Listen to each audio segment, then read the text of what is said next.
Good morning, dear students. Already in the last lecture, we have to start a first chapter, that is the introduction of material science and metallurgy. In that lecture, we study about the definition of material science, material engineering, and metallurgy, and also we have to study about the historical background of material science and metallurgy. So, in the today's lecture, we have to study about the basics of engineering materials.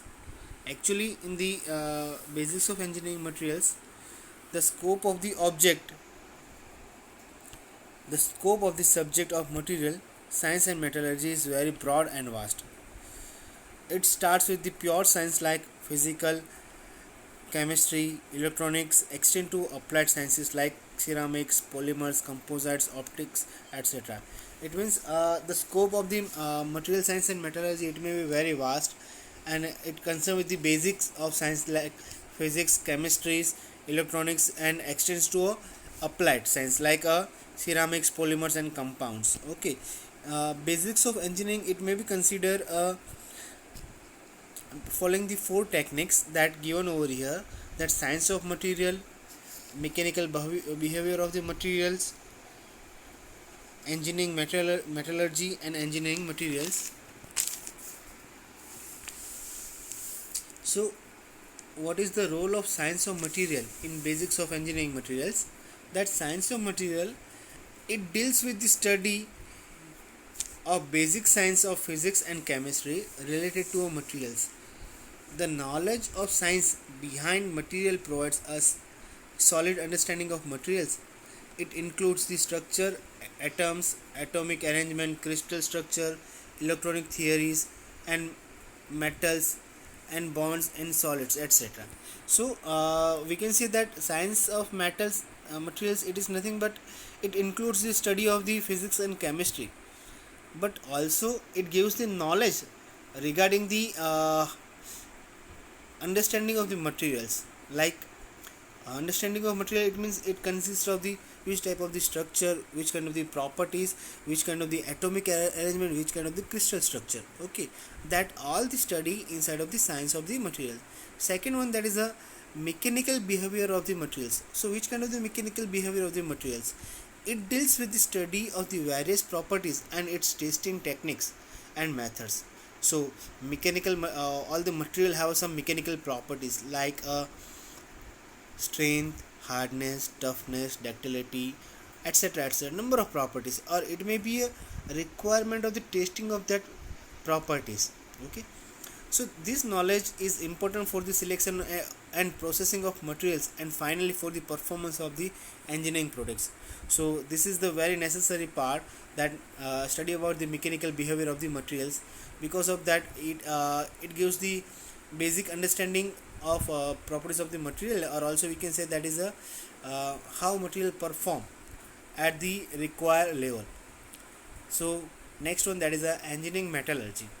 So engineering metallurgy, it deals with the study of the physical and chemical behavior of the metallic elements, their intermetallic compounds and their mixtures, which are called the alloys.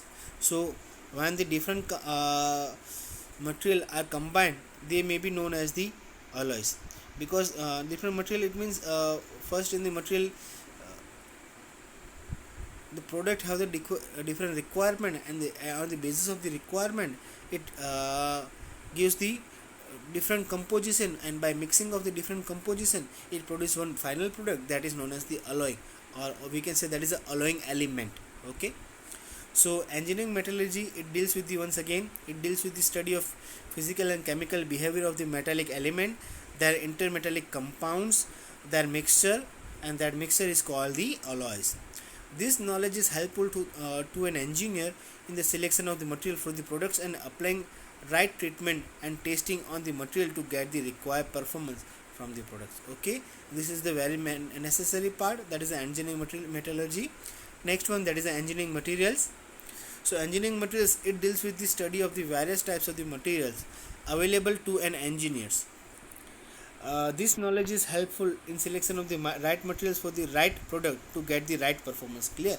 This last one, that is the engineering materials, that is very useful, that for the selection of the right materials for the right products. Okay, so now on the basis of this one, there may be a classification of engineering materials. So classification of engineering materials, it may be different types of the engineering materials are available. So how they may be classified, that is given over here. Engineering materials are classified on the basis of the followings. First one, chemical compositions. Second one, mode of occurrence of materials in the natures. Third one, that refining and material manufacturing methods, atomic and crystalline structures, and industrial use of the materials. See, these are the main bases on which material it may be classified. Material, it may be classified generally, it may be in the 8 types that is given over here. However, the engineering material are generally classified into the 7 primary groups are listed over here. Not a 7, but it may be 8 over here. So that we have to study. Sorry, that is given in the 7, but that is not 7, 8. So metal and alloys, first one. Second one, ceramics. Third one, organic polymers. Fourth one, composites. Fifth one, semiconductors. Sixth one, biomaterials. Seventh one, advanced material. And eighth one, that is a smart material. So one by one, we have to study about the all the metals. That is the basic things required for the understanding of the engineering materials. First one, that is the metals and alloys. So what do you mean by metals and alloys, that we have to study. Metal and alloys are the material which are good electrical and thermal conductors. And normal temperature metals are generally solid. Clear? Metals or alloy are the good conductors of the heat, or we can say that electrical or thermal. Electrical, that electricity, and for thermal, that it may be say that in the heat and the temperature base. So at the normal temperature, metals are generally in solids. Mechanical properties of this material are relatively stiff and strong, yet are ductile, therefore capable of large amount of the deformation without fracture. Okay, so main point is given over here, that material, the metal and alloy, it may be a stiff and strong, it may be a strong, but it may be a ductile. When the some of the load it may be given to a material, at that time it may be a become a rupture, but it is not fail without fracture.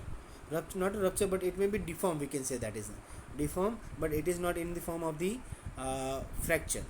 So and also it may be a we can say that is a resistance to fractures. Metal can be further divided into the two parts, that we can say that is a ferrous metal and non-ferrous metals. So ferrous metal, it is nothing but we can say that the when the metals have a main element as a ferrous, or we can say that is a main constituent or main composition as of iron particle, the metal is known as the ferrous metals. The property of the ferrous metals depends upon the percentage of the form of the carbon percentage present. So for example, amount of carbon present in the material, that indicate the ferrous or non-metal. As in the carbon percentage are maximum, that also shows the hardness or strength, but we can say that is ferrous material which have a main constituent as a iron particles. Same way, for example, for the ferrous material, that is all of you know, but that steel, cast iron, wrought iron, etc. Non-ferrous metals, so same way, non-ferrous metal, the metal which have a very lower amount, or in which there is not present, in which the iron is not present as a main constituent element, but may be present as a one of the alloying element. Clear? So non-ferrous, it means what, the iron is present but it is not as a main constituent element, it may be as a alloying element. Clear? So there are the examples, aluminium, copper, zinc, nickel, chromium, etc. among the non-ferrous metals. Now alloys. Alloys, when two or more pure metal are melted together and form a new metals whose properties are quite different from the parent metal, then it is called an alloy. Clear? When we have to mix the two or more metals, not only single one, that is not mix, so we have to mix two or more alloy metals, and they are, when they are completely mixed, After that one, they are give the properties different from the parent metals, whatever they have to mix, and that property that we have to require. So finally whatever the material are made, that is known as the alloys. Clear? This is the alloys are the example, that is a stainless steels, high speed steels, brass, beaded metal, etc. That we have to learn in detail in the next to next lecture whenever it may be required. So second one, that is the ceramics. So ceramics are compounds between metallic and non-metallic elements. These engineering materials are partially crystalline or and partially amorphous. Partially crystalline or partially amorphous, it means some of the particle are the crystalline, it may be give the proper arrangement of the structure, while the amorphous, that is not a proper arrangement of the structure, they are the irregular structure of the materials. Second, next point, they are most frequently oxide, nitrides and carbides. That we have to find out in the terms of the, when we have to get the ceramics, they are available in the form of the oxide, nitrides and carbides. This material have very high strength under the compression and low ductility. So high strength, where composite give the high strength, when it may be a higher under the compression and low the ductility, it gives the high compressions. So that part also you have to remember for the MCQ purpose, when the ceramics have a higher strength, okay, at a time of the under the compression and low ductility. Next point, that generally ceramics are insulated to heat and electricity. Clear? Ceramics are the insulated to heat and electricities. For example, glass, porcelain, etc. Next one, that is the polymers. What do you mean by the organic and polymers? So here that main point give organic polymers. That organic polymers are made from the hydrocarbon based minerals. They are made from the hydrocarbon based minerals. These are the two types of the polymers, thermoplastic and thermosetting plastics. So thermoplastic consists of the polymer molecules bonded by the covalent bondings and van der Waals forces. So we can say that it has a two types, thermoplastic and thermosetting. So thermoplastic polymers are made by using a covalent bonds, or made by using a van der Waals bonds, while thermosettings, they are made from the they are for, first of all, we have to see the examples of the thermoplastic, that is a nylons, polyethylene, polyethylenes, polyvinyl chloride and rubber, while the thermosets consist of the network of the covalent bonds. So why it provides the network of the covalent bonds? Because of this kind of the bonding, polymers are typically electrical and thermal insulators. They are the typically electrical and thermal insulator. For examples, and another point that remember for the thermoelastic materials, that it is light in weight and decompose at a medium temperature. Example of the thermosetting plastic, that epoxy and phenolics, etc. Clear? So next one, that is the composites. So composite, that already we have to know what do you mean by the composites. So these materials are multi-phase materials which are obtained by artificial combination of different materials to attain properties that are individual components cannot attain. Okay, composite are multi-phase materials. It means a composite are made by using more than two materials, or they are not. We can say that is the same. It may be different materials to attain the property that are the component required, or we can say that is a if we want to change in the property, so for that purpose we have to mix the two metals. So single material, we cannot say that a single material have all the properties. Some properties that single material have vary in a good depth, while the other property it may be in a very lower depth. So to attain that property in a very high levels, we have to mix the two or more materials. So composite, that is a multi-phase materials which help to attain the required properties. A large number of composite materials are represented by the different combination of metal, ceramics and polymers. Generally, composites are classified according to their matrix materials. These are metal matrix, polymer matrix and ceramic matrix. So Example, tungsten carbide. Example of the ceramics that is given over here, that is a tungsten carbide, fiber reinforced plastic, then glass fiber reinforced plastic, etc. Another point, that semiconductor. So we have to study about the semiconductor. What do you mean by a semiconductor? So this type of the materials are covalent in natures. They are naturally available, so we can say that, and covalent in natures. They are usually doped in order to increase the electric conductivities. Where it may be required to increase the conductivity, these are the at the top level, this kind of the material are used to as a conducting, increasing at the conducting power. They are opaque to visible light but transparent to infrared. They are difficult to opaque to visible light, but they are transparent in infrared. Okay. Example of silicon and germanium materials. These are the example of the semiconductors. Next point, that biomaterials. So biomaterial, these are the special type of the material having excellent compatibility with the human body tissues and does not produce toxic substances over the long periods. So biomaterials, nothing but a material having a excellent compatibility with the human body's tissues and does not produce a toxic substances over a long period. When the human body gaining the biomaterials, their body, it may be a comfort with the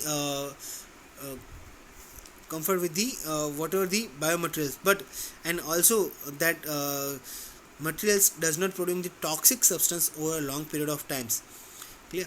So biomaterial, hence it is used for the replacement of the damaged or diseased human body parts, like orthopedics or dental implants. Okay, so at that places biomaterial are used, where that is example is given for the displacement of the replacement of the damage or disease from the human body parts, like orthopedics or the dental implants.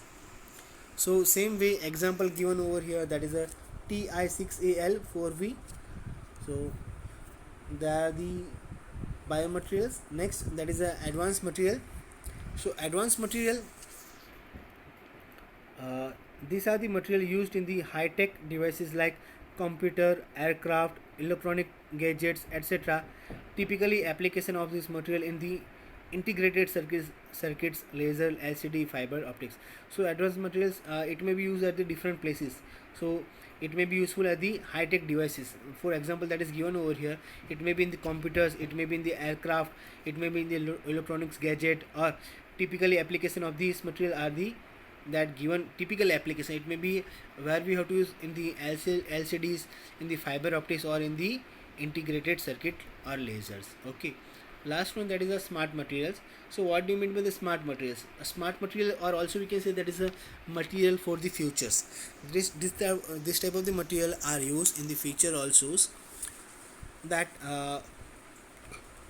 we can say that this type of the material are able to sense change in their environment and respond to this change in predetermined manners.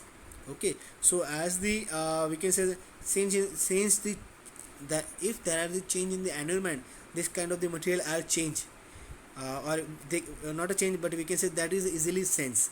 So and also we can say that here point is given, predetermined manners characteristics generally found in the living organisms. There may be a predetermined characteristics. Okay, so example of the smart materials, that shape memory alloys, piezoelectric ceramics, magnetostrictive materials. So there are the quartz.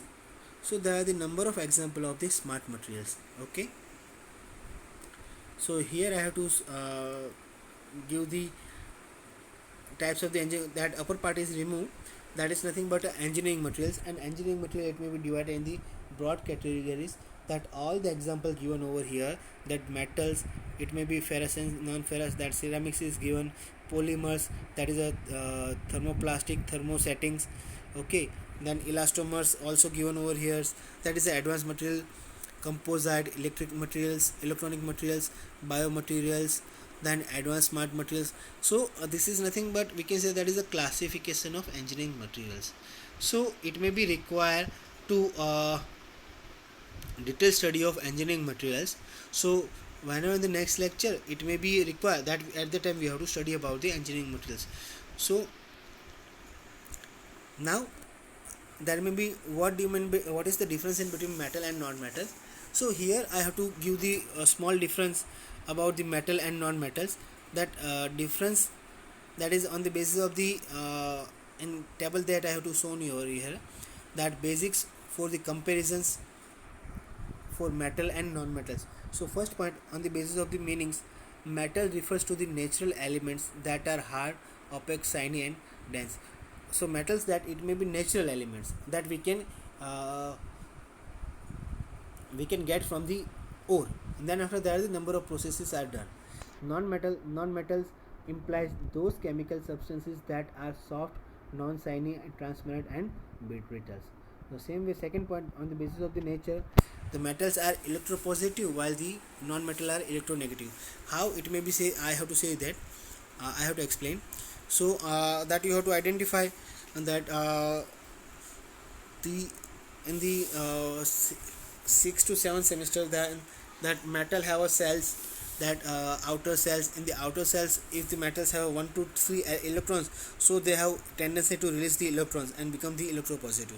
When the what do you mean by electropositive? It means when the outer cell of the metal, there are the 1 to 3 electrons are available, so they are not in condition to gain the first of all, when that cell are complete, when there are the 288 that we know. So when in outer cell there are the 8 electrons are available, then we can say that this cell it may be completed. So if the outer cell of the material, there are the 1 2 3 electrons are available, so they have a tendency to release that electrons. Okay, so that because of releasing condition, they known as the electropositives. When the materials which have a tendency to share the or gain the electrons to become a complete cell, so that kind of the material it may be known as the electronegative. Okay, clear this example? Metals are the electropositive while the non-metal are the electronegative. So electronegative, they have tendency to gain, while the electropositive, they have a tendency to release. Okay, next one, the physical state at the room temperature. So in the metal it may be solid except mercury and gallium, while in the non-metal they are available in solid or gases except bromine. Clear? Density, so metal have always high density while the non-metal have a low densities. So appearance, it may be luster while the non-metal have a non-lusters. Conductions, good conductor of heat and electricity, while the poor conductor of heat and electricity in non-metals. So there are the number of points. For example, hardness. So in the metals have most metal are hard except sodiums. Clear? There may be another example point is given on the basis of which may be classified. For example, that point is hardness. So on the basis of the hardness, we can say that most metal are very hard, but except the sodiums. Clear? While the non-metals, it may be a most metal are soft except diamond. Diamond, that is a non-metal metal. They are very hard. We can say that. Another point, that malleability. Metals are always malleables, while the non-metals metal are non-malleable. Malleable, it may be we can say that to produce the roof from the metal, that is a that metal which produce the roof, that metal is known as the roof. That metal is become a malleable. The metal with the help of which we can prepare or make a roof, it means ceilings of metals. So which metal are easily get that shape, that metal is known as the malleable metals. So non-metals are the non-malleables. Clear? There may be a melting and boiling point. We can say that metal have a very high melting points and boiling points, while the non-metal have a low melting point and boiling point. Okay, so here we have to end off our first lecture, not a first lecture, but we can say that is a second lecture, In that we study about the basics of engineering materials and classification of engineering material. Thank you.